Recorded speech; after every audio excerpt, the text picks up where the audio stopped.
تو کیا کچھ احتیاطیں ہونی چاہیے اور خیال ایسی چیزیں ہو سکتا ہے کہ جو ہم خصوصاً آج کے لاک ڈاؤن کی صورتحال میں رکھ سکتے روہن دیکھیں میرا تو جو تجربہ ہے، اور میں آپ کو پتا ہے نجی محفل میں بھی ہمیشہ اس چیز کو ایڈوکیٹ کرتا ہوں کہ ہوم میڈ کھانا جو ہے وہ سب سے اچھا ہے، اور ریڈی میڈ جو ہے جو باہر فروزن مل رہا ہے، چکن نگٹس ہیں، اسٹیکس ہیں، ایون کہ فرائیڈ فوڈ ہے، اس کو آپ جتنا ایوائڈ کر سکتے ہیں کریں.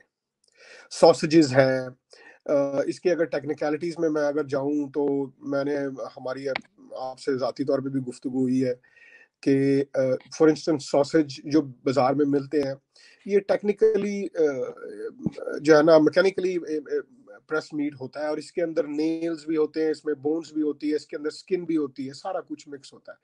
تو جو ایکچوئل میٹ ہوتا ہے اس کی جو کوانٹٹی ہے وہ میرے خیال میں 10 یا 12% ہوتی ہے. باقی سارا جو ہے وہ اس میں بونز ہیں، اس میں نیلز ہیں، اس میں سکن ہے، سارا کچھ ہوتا ہے، اسپائسز ملا سارا کچھ ملا کے which is not healthy at all for any age group.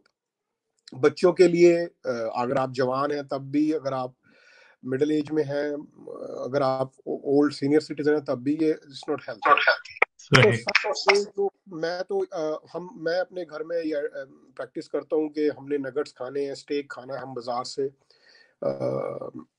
Fresh meat لاتے ہیں، اس کا گھر میں بناتے ہیں. اس میں تھوڑی ایکسٹرا محنت تو ہے، اس میں کوئی شک نہیں ہے، ٹائم بھی چاہیے آپ کو، محنت بھی چاہیے آپ کو، تھوڑی سی پریکٹس بھی چاہیے، لیکن which is much better than giving your family a healthy meal than buying from outside and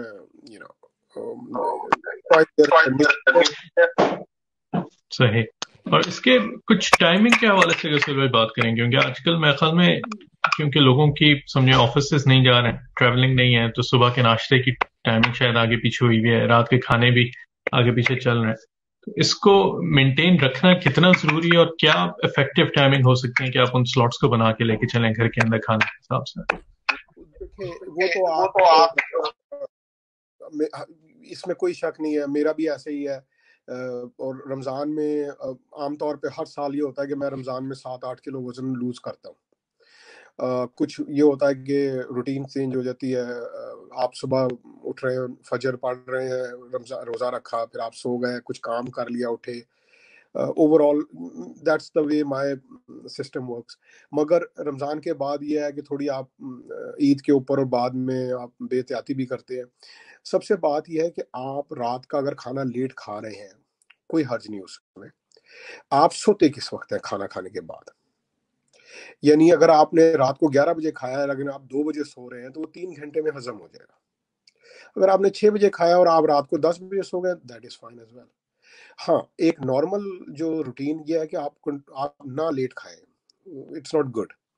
مگر میں نے ایک جنرل بات کی کہ اگر آپ کھانا کھا کے 9 بجے کھانا کھائیں اور آپ 10 بجے سو گئے ہیں which can be harmful.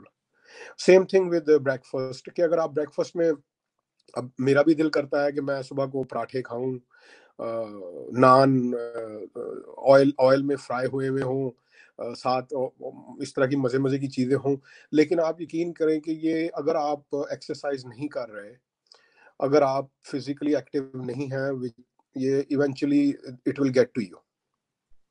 اس میں ایک سلوے آپ کی بڑی ایکسپرٹیز سمجھیں کہ فوڈ مینوفیکچرنگ اور انگریڈینٹس کی طرف بھی کافی ہے. یہ جو میرے خیال میں ہماری جب بات چیت ہوئی تھی دیسی گھی کے حوالے سے بات چیت ہوئی تھی، مکھن کے حوالے سے کہ یہاں پہ مینوفیکچرنگ میں بڑی عجیب و غریب چیزیں ہیں، مکھن کے نام پہ اسپریڈز ہیں اور ساری اس کے اندر چیزیں ہیں.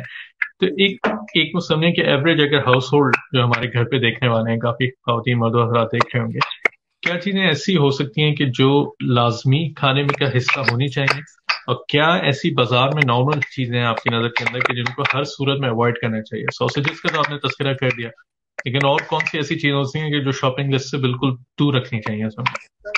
کسی قسم کا اسپریڈ نہ لیں.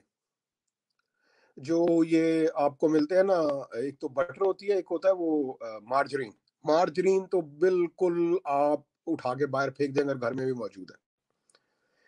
It was a marketing stunt started in 80s and it was sold to the whole world 80s 90s 2000 میں. آپ کھانے والی 2 چیزیں ہیں، مکھن